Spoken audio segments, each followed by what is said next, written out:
nakalimutan. Pagbalik sa Manila, ako ay nananabik. Mabaliw-baliw ako sa kanyang mga halik.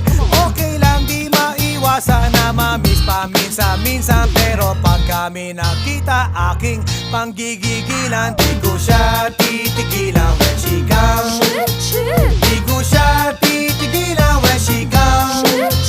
Di ko siya titigilan, di ko siya titigilan, di ko siya titigilan when she comes.